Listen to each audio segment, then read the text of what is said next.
ने अपने कथ्य को संवाद के जारी स्पष्ट किया है।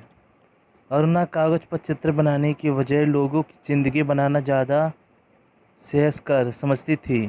अरुणा का ये संवाद कि किस काम की ऐसी कला जो आदमी को आदमी न रहने दे ही कहानी का मूल संदेश है। इसको स्पष्ट करने के लिए दोनों सखियों की भिन्न भिन्न रुचियों और मनोतिथियों को संवादित के माध्यम से विस्तार दिया गया है। बाढ़ पीड़ितों की सेवा वाली घटना और भिखारिन के रोते हुए दोनों बच्चों वाली घटना के द्वारा सखियाँ जुड़ी हुई है। चित्र इन घटनाओं के चित्र बनाती है, किंतु अरुणा उनकी सेवा करके उन्हें जीवनदान देती है। पूरा कथानक रंगों और गौर लकीरों की वजह मानव सेवा को महत्व देने के लिए बढ़ाया गया है। कहानी का अंतिम भाग भी संवादों और घटनाओं से ही विस्तार पाता है। ये खंड दोनों सखियों में चली आ रही उस बहस का भी अंत कर देता है जो अपने अपने कामों पर उत्तम सिद्ध करना चाहती थी। अपनी चित्र प्रदर्शनी में अरुणा के साथ आए दोनों बच्चों को लेकर चित्र चकित होती है, और जब वह उसे पता चलता है कि वह दोनों मत भिखारिन के बच्चे हैं, उसका अपने संकेत बनाकर प्रसिद्ध पाई है, तो उसके आश्चर्य का ठिकाना नहीं रहता। वह स्वयं को छोटा महसूस करती है और करुणा को महान कलाकार समझती है। इस प्रकार पूरी कहानी घटना और संवादों के माध्यम से सहज रूप से आगे बढ़ती है। कहीं से भी कथनाकर ना तो अनपढ़ लगता है और ना ही कृषिक। ऐसा लगता है कि जीवन का एक टुकड़ा पूरी सच्चाई, ईमानदारी और जीवता के साथ ही मूर्त कर दिया गया है। देश, काल तथा वातावरण। आपने कई कहानियाँ पढ़ी या सुनी होगी। उन्हें पढ़ने सुनने के बाद क्या आपका अंदाज लगा पाते हैं कि वह किन परिस्थितियों में लिखी गई है? उनमें किस प्रकार की स्थितियों का वर्णन किया गया है? दरअसल कहानी लिखते समय और उसे निहित सत्या ही देश, काल या वातावरण कहलाता है। कहानी में देश काल में आशय उन सामाजिक, भौगोलिक, ऐतिहासिक स्थितियों में है जिसमें कहानी लिखी गई होती है या उन्हें कहानी में उभारने की कोशिश की गई होती है। देश का अर्थ तो आप जानते ही हैं, और काल का अर्थ होता है समय, यानी कहानी में देश की जिस सामाजिक और सांस्कृतिक स्थितियों का तथा कालखंड का वर्णन मिलता है या परोक्ष रूप से ही दिखाई देते हैं, उसे देश काल कहा जाता है। वातावरण का आशय किसी भी खंड की स्थितियों से होता है। उदाहरण के लिए, जब आप राजा रानी की कोई कहानी पढ़ते हैं तो आपको स्पष्ट हो जाता है कि कहानी प्राचीन समय के वातावरण को उजागर कर रही है। प्रस्तुत कहानी आधुनिक कालखंड में भारतीय समाज के वातावरण को दर्शाती है। चित्रा और अरुणा दो सहेलियां हैं जो हॉस्टल में रहती है। लेखक ने उन्हें हॉस्टल में रहते हुए सिखा कर आधुनिक भारतीय समाज के वातावरण को दर्शा दिया, क्योंकि आधुनिक काल से पहले लड़कियों का इस तरह से कहीं बाहर रहना और अपनी मर्जी से काम करना प्रचलित में नहीं था। इस कहानी में दोनों सहेलियां स्वतंत्र, खुले विचारों की है। दोनों अपने पुरुष मित्रों के बारे में खुलकर बातें करती है और इसे बुरा नहीं मानती। आधुनिक शिक्षा और सोच के कारण किस तरह हमारे समाज में बदलाव आया है, उसे समाज में महिलाओं की आज़ादी, उन्हें भी पुरुष की तरह अपने जीवन का निर्णय लेने और समय से काम करने की परंपरा विकसित हुई है। इस कहानी में इस कालखंड की प्रवृत्तियों को साफ देखा जा सकता है। दोनों से भरपूर आत्मविश्वास और निर्णय लेने की क्षमता है। चरित्र चित्रण। कहानी को पढ़ते हुए आपने जान लिया होगा कि इसमें मुख्य दो ही पात्र हैं, अरुणा और चित्रा। इस कहानी में छात्रावास और शहरी जीवन का परिवेश है। छात्रावास की अन्य छात्राओं की उपस्थिति कहानी में है, किंतु पूरी कहानी में यही दोनों पात्र छपे हुए हैं। हाँ, कुछ समय के लिए सविता और शीला भी दिखाई पड़ती है, जिसमें सविता की अरुणा के प्रति ईर्ष्या और शीला की सम्मान भावना दिखाई देती है। कहानी में अरुणा और कर्मनिष्ठ को स्पष्ट किया गया है। उसकी सकर्मक प्रवृत्ति ने सभी को प्रभावित किया है, चाहे हॉस्टल की वार्डन हो या फिर कॉलेज की प्रिंसिपल। आइए अब इन दोनों प्रमुख पात्रों पर चरित्रगत रिश्तों के बारे में विस्तार से जानें। अरुणा एक मध्यवर्गीय परिवार की लड़की है जो संस्कारों से परोपकारी है, कर्म के प्रति समर्पित है। वह समाज सेवा के लिए हमेशा तैयार रहती है। कभी वह आसपास के बच्चों को पढ़ाती है तो कभी बाढ़ पीड़ितों के लिए चंदा इकट्ठा करने में व्यस्त रहती है। इन कार्यों की वजह से वह अपनी पढ़ाई की भी अपेक्षा कर देती है। इसमें उसकी सखी चित्रा उसे पढ़ाई के प्रति सचेत करते हुए कहती है, तेरा इम्तिहान सर पर है, कुछ पढ़ती लिखती तू है नहीं, सारे दिन बस भटकती रहती है। अरुणा के हृदय में समाज सेवा के लिए इतना उत्साह है कि वह प्रधानाचार्य से स्वयंसेवकों के दल के साथ जाने के लिए अनुमति पा लेती है। संवेदनशील अरुणा बाढ़ पीड़ितों की सेवा में दिन रात एक कर देती है और भूख प्यास की परवाह किए बिना समाज सेवा में लगी रहती है। परिणाम ये होता है कि मात्र 15 दिन में ही वह ऐसी लगती है मानो 6 महीने से बीमार हो। दरअसल अरुणा के स्वभाव में रोगियों दुखियों के लिए अपार प्रेम है। जब वह फुलिया दाई के बच्चे की बीमारी के बारे में सुनती है तो फौरन उसकी सेवा में तत्पर हो जाती है। सेवा करने के बावजूद वह बच्चा को नहीं बचा पाती। इस घटना से वह इतनी दुखी होती है कि दिन भर भूखे रहने के बाद भी वापस हॉस्टल लौटने पर भोजन नहीं करती। वह इतनी करुणाशील है कि चित्रा जब इस संबंध में उसे कुछ पूछती है तो वह उत्तर तक नहीं दे पाती और उसकी आंखें छलछला जाती है।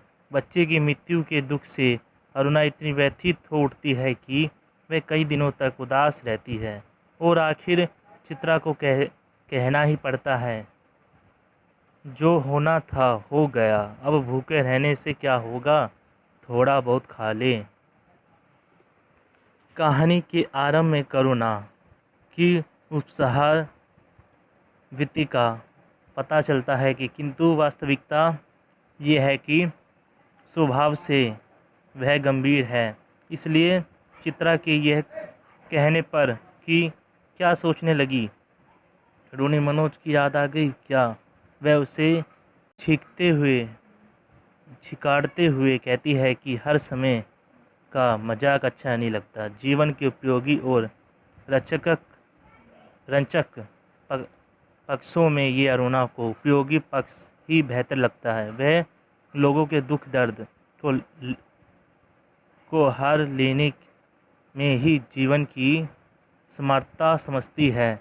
वह चित्रा से कहती है, कागज पर निर्जीव चित्रों को बनाने की वजह 2-4 की जिंदगी क्यों नहीं बना देती। तेरे पास समर्थक भी है और साधन भी। किस काम की ऐसी कला जो आदमी को आदमी ना रहने दे। वे कला और जीवन को लेकर कई बार चित्रा से बहस करती दिखाई देती है। अरुणा ने केवल समाज सेविका है बल्कि अपने संबंधों के प्रति अपूर्ण जागरूक है। वह अपनी सखी चित्रा के बराबर ध्यान रखती है। जब वह चित्रा के विदेश जाने की बात सुनती है तो उसके साथ बिताए 6 वर्षों के चित्र उसकी आंखों के सामने घूमने लगते हैं। वह उन्हीं में खो जाती है और कहती है, 6 साल तेरे साथ रहते रहते मैं ये भूल गई कि एक दिन हमको अलग होना पड़ेगा। तू चली जाएगी तो मैं कैसे रहूँगी। विदेश मगन के समय चित्रा तो अन्य छात्रों से मिलने चली जाती है, किंतु अरुणा उसका सारा सामान तैयार करती है। जब चित्रा गुरुजी के पास से वापस नहीं लौटती तो उसे बेचैनी होती है और उसे देखने जाने के लिए तत्पर होती है। अरुणा के हृदय में दूसरों के लिए इतना दर्द है कि वह हर परिस्थिति में उसकी सहायता करना चाहती है।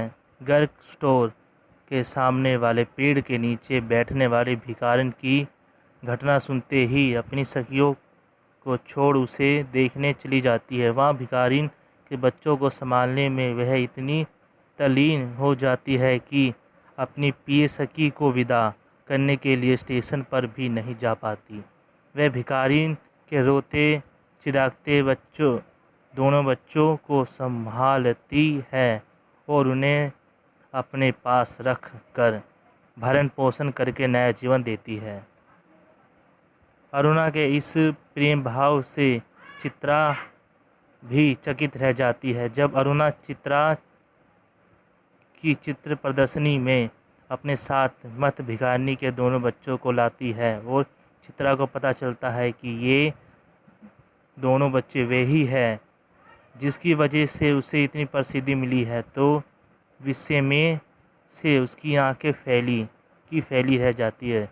प्रस्तुत उसी दिन उसे इस बात का एहसास होता है कि वास्तविक कला तो दूसरों को जीवन देना है, जिससे उसकी सखी अरुणा ने इन दो बच्चों को दिया। इस प्रकार हम देखते हैं कि अरुणा के हृदय में सच्ची संवेदना है, दया, करुणा, मैत्री, परोपकार तथा सहानुभूति से भरा उसका हृदय कर्म के प्रति अनुप्रेषित रहता है। चित्रा धनी पिता की इकलौती संतान है। वह चित्रा की छात्र है और महत्वाकांक्षी है। कोई भी चित्र जब पूरा हो जाता है उसे दिखाने का उसे शौक है, इसलिए तो वह सोती हुई अरुणा को उठाकर अपना नया चित्र दिखाती है। चित्रकला की लगन उसे इतनी है कि वह हर समय रंगों में डूबी रहती है। ऐसे में उसे दीन दुनिया तक की खबर नहीं रहती। इसलिए अरुणा उससे कहती है, तुझे दुनिया से कोई मतलब नहीं, दूसरों से कोई मतलब नहीं, बस 24 घंटे अपने रंग और तुलियों में डूबी रहती है। चित्रकला को वह इतना महत्व देती है कि हर एक घटना की अपनी कला के लिए आइडिया की तलाश में रहती है। अरुणा उसे कहती है कि दुनिया में बड़ी से बड़ी घटना घट जाए, पर यदि उसमें तेरे चित्र के लिए कोई आइडिया नहीं तो तेरे लिए उस घटना का कोई महत्व नहीं। बस हर घड़ी हर जगह तू मॉडल खोजा करती है।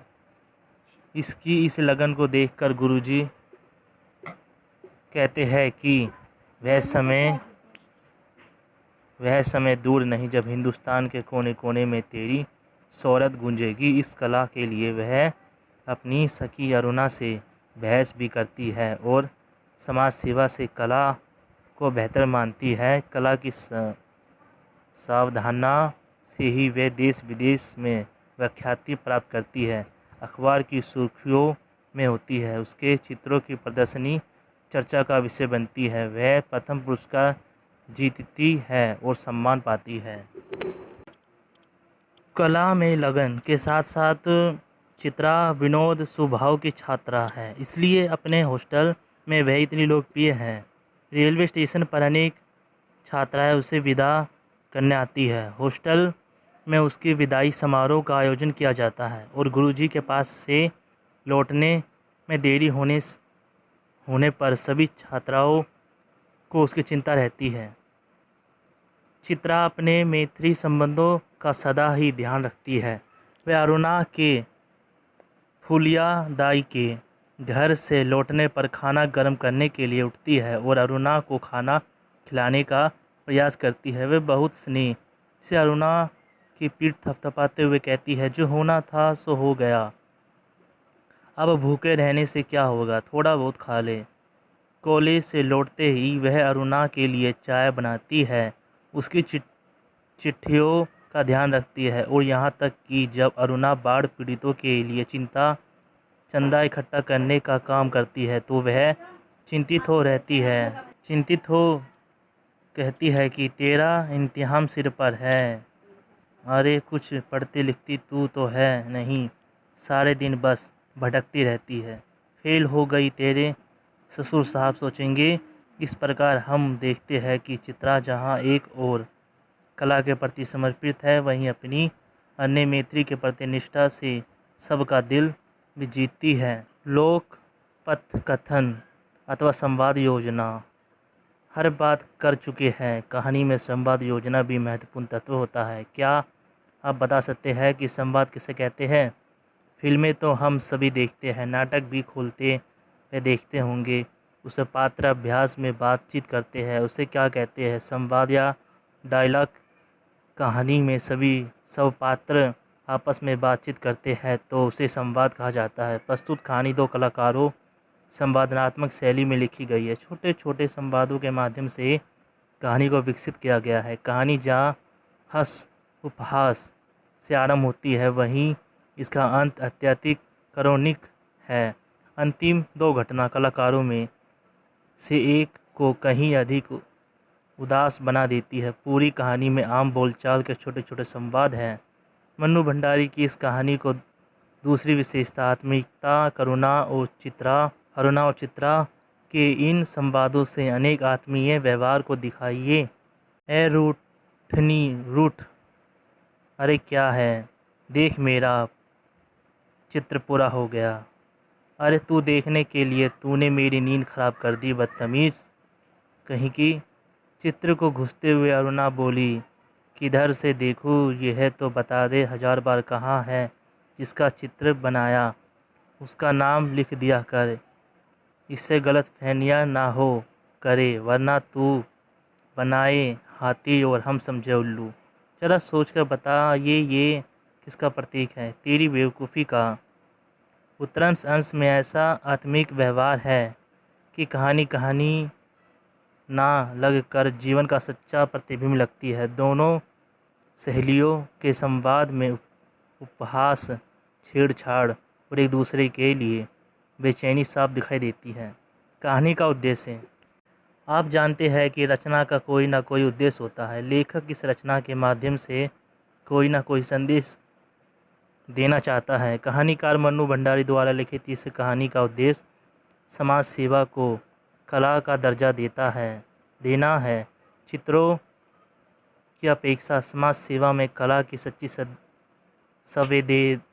संवेदना है। दूसरी की पीड़ा अनुप्रेष होने के कारण समाज सेवा चित्रकला से अत्यधिक उपयोगी है। इस उद्देश्य की पूर्ति के लिए कहानीकार ने ऐसी स्थितियों और घटनाओं का चयन किया है जिसमें दोनों ही पक्ष हिस्सा लेते हैं और अपने अपने कार्यों की उत्तमता का दावा करते हैं। कहानी के आरंभ में चित्रा कुछ लकीरें खींचकर दुनिया के श्रम को उजागर करती है तो अरुणा हॉस्टल के इर्द गिर्द रहने वाले बच्चों को पढ़ाकर और फूलिया दाई के बीमार बच्चे की सेवा करके समाज कल्याण के अग्रणी रहती है। इस तरह एक बाढ़ पीड़ितों के काल्पनिक चित्र तैयार करते हैं तो दूसरे उनके लिए चंदा इकट्ठा कर शिविर में जाती है और लोगों को जीवनदान देने के पुण्य कार्यों में जुटी हुई है। तीसरे खंड में चित्रा एक भिखारिन के बच्चों को संकोच मानती है और अरुणा भिखारिन की मृत्यु के बाद उसके बच्चों को पालती पोसती है। कहानीकार ने इस सभी घटनाओं के माध्यम से समाज सेवा को सहज रूप से उत्तम सिद्ध करना चाहा और बताया है कि मानवीय संवेदनाओं से भरा व्यक्ति ही सच्चा कलाकार हो सकता है। किस काम की ऐसी कला जो आदमी को आदमी ना रहने दे। दुनिया की बड़ी से बड़ी घटना भी इसे आंदोलित नहीं करती जब तक उसमें फैला के लिए कोई कला के लिए कोई स्थान ना हो। जैसे संवादों से कहानीकार ने अपने उद्देश्य को स्पष्ट किया है और सहज रूप से आई घटनाओं, चित्रों तथा संवादों के माध्यम से अपने उद्देश्य प्राप्त में सहायता पाई है। घटनाओं के अतिरिक्त संवादों के माध्यम से भी उद्देश्य को स्पष्ट करने का प्रयास किया गया है। चित्रा और अरुणा जहाँ अपने अपने कार्य को श्रेष्ठ मानती हैं, वही उनके संवाद कहानी के उद्देश्य को रेखांकित करते हैं। चित्रा जहाँ बच्चों को पढ़ाने और फूलिया दाई के बीमार बच्चे की सेवा करने वाली घटना का मजाक उड़ाती है, वहीं कहानी का अंत में करुणा भी चित्रा द्वारा तैयार किए गए चित्र को चित्रा का कन्फ्यूजन यानी भ्रम कहती है। अरुणा का ये संवाद किस काम की ऐसी कला जो आदमी को आदमी ना रहने दे, कहानी के उद्देश्य को स्पष्ट करता है। इस निर्जीव चित्रों को बजाय 2-4 की जिंदगी क्यों नहीं बना देती, जैसे संवाद भी उद्देश्य को स्पष्ट करने में सहायक है। इस प्रकार संवादों के माध्यम से भी लेखिका ने कहानी के उद्देश्य को स्पष्ट करने का प्रयास किया है।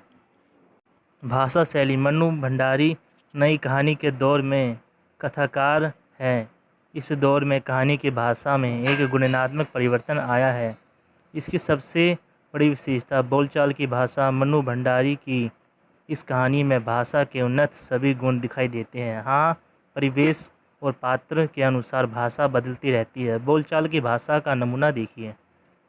क्या बड़ कर रही है, ले मैं आ गई, चल बना चाय, तेरे मनोज की चिट्ठी आई है, तूने तो पढ़ ली होगी, फाड़ कर, चल हट, नहीं चित्रा अब रहने दे, बस तू लैब बुझा दे।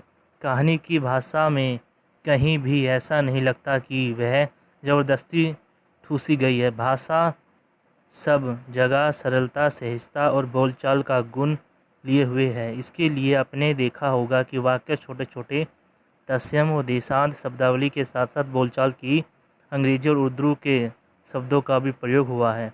अंग्रेजी शब्दों में lecture, bore, idea, confusion, principal, warden जैसे अनेक शब्दों तो उर्दू के इंतहाम, हुनर, बहस, अखबार, सस्ता, हकत आदि जैसे बोलचाल के साधारण शब्दों का प्रयोग है। पूरी कहानी में ऐसा कहीं नहीं है कि वाक्य भारी और बोझिल हो या संवाद लंबे चौड़े।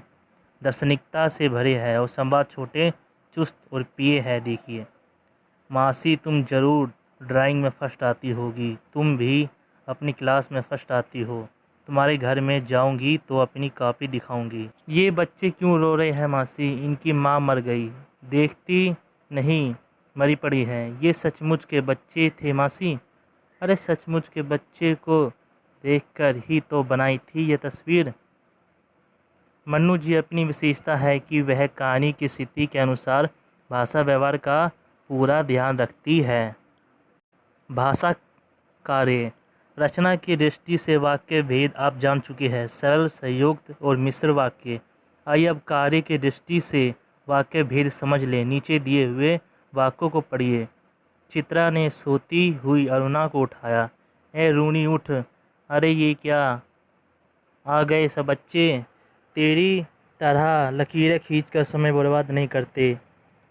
आम तो शेरगिल की तरह मेरा भी नाम गूंज उठे। ओ तो इसे दिखाने के लिए तूने मेरी नींद खराब कर दी। ऊपर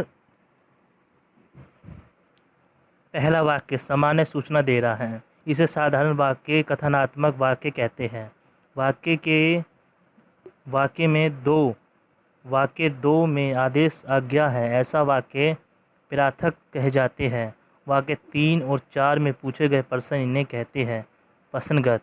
वाक्य 5 में निर्देश है, क्योंकि यह नहीं माना करने का अर्थ दे रहा है, इसे कहेंगे निर्देशक। वाक्य 6 पढ़िए। इस वाक्य में चित्रा की मनोकामना है, इच्छा है, इसलिए ऐसे वाक्य में इच्छार्थ कहते हैं। अंतिम वाक्य ओह से आरंभ हो रहा है और मनोवेग को सूचित कर रहा है, ऐसे वाक्य मनोवेग का नात्मक कहे जाते हैं। इस पाठ से ऐसे वाक्यों के और भी उदाहरण आप ढूंढ सकते हैं। अर्थ की दृष्टि से एक प्रकार की वाक्य रचना को आप दूसरी प्रकार की वाक्य रचना में बदल भी सकते हैं। जैसे चित्रा ने सोई हुई करुणा को उठाया। कथनात्मक, चित्रा ने सोई हुई करुणा को उठाया। निर्देश तक, क्या चित्रा ने सोई हुई अरुणा को उठाया प्रश्न थक। चित्रा सोई हुई अरुणा को उठाया आज्ञा थक। सोई हुई अरुणा उठे इच्छार्थ काश अरुणा उठती। मनोव्यक्तनात्मक। आमतौर पर निषेध वाक्यों में ना ही मत ना निपातों का प्रयोग होता है। आमतौर पर निषेध वाक्यों ना ही मत ना निपातों का प्रयोग होता है, किंतु हिंदी में अनेक बिना भी निषेध वाक्य बनाए जाते हैं। ऐसे वाक्य बाहर से देखने पर कथनात्मक, प्रश्नात्मक और मनोविज्ञानात्मक से प्रतीक होते हैं, पर अर्थ की दृष्टि से निषेध होते हैं। जैसे हमें कोई शर्म है क्या? हमें शर्म नहीं। क्या खाकर काम करेगी? काम नहीं करेगी। तेरी इच्छा भी कभी टाली जा सकती है, तेरी इच्छा नहीं टाली जा सकती। मौत कहकर थोड़ी ही आती है, मौत कहकर नहीं आती। अरे जिंदगी का क्या भरोसा, जिंदगी का भरोसा नहीं है। आपने क्या सीखा? कहानी पौराणिक, ऐतिहासिक, सामाजिक, वैज्ञानिक आदि की भी पक्ष से जुड़ी हो सकती है। कहानी और उपन्यास में अंतर होता है। कहानी किसी एक घटना पर आधारित होती है, जबकि उपन्यास कई घटना पर सम्मिलित होता है। मुख्यतः किसी भी कहानी के 6 तत्व होते हैं: कथावस्तु अथवा कथक, चरित्र, चित्रण, देश, काल और वातावरण, कथोपकथन या संवाद, भाषा, शैली, उद्देश्य। परंतु कभी कभी विषय अनुसार कोई तत्व भी होता है। 2 कलाकार कहानी के क्रम इस प्रकार है। चित्रा और अरुणा 2 अच्छी दोस्त है। हॉस्टल में एक साथ रहना। चित्रा एक अपना नया चित्र अरुणा को दिखाना। चित्रा एक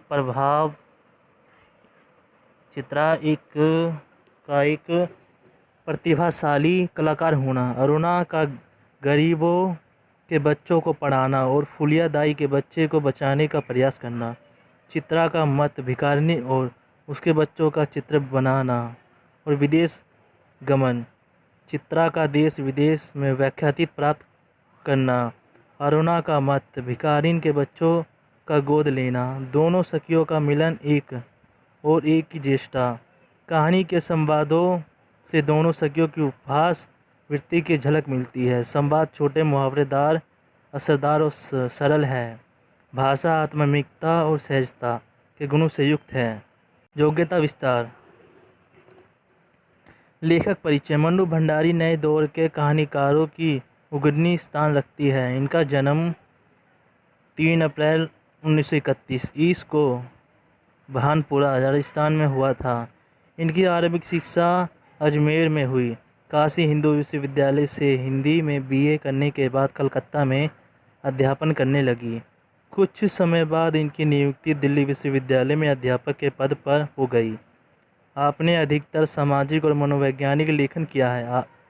आपके प्रमुख कहानी संग्रह में हार गई, एक प्लेट, सैलाब, 3 निगाहों की एक तस्वीर, ये सच है आदि उनके महाभोज और आपका बेटी प्रसिद्ध उपन्यास है। 2006 में सालाका सम्मान का अंकित। सर्वश्रेष्ठ साहित्यकार प्रेमचंद की सुप्रसिद्ध कहानियाँ पंचवेश्वर, 2 भाई, सुजान भक्त, घर जमाई, बड़े भाई साहब आदि में से कुछ कहानियाँ ढूंढ कर पढ़िए। हिंदी पत्रिकाओं से किसी एक कहानी को पढ़कर तत्व के आधार पर उसकी विवेचना कीजिए। दोस्तों चैप्टर खत्म हुआ। वीडियो अच्छी लगती है वीडियो को लाइक करें, चैनल को सब्सक्राइब करें। थैंक यू दोस्तों।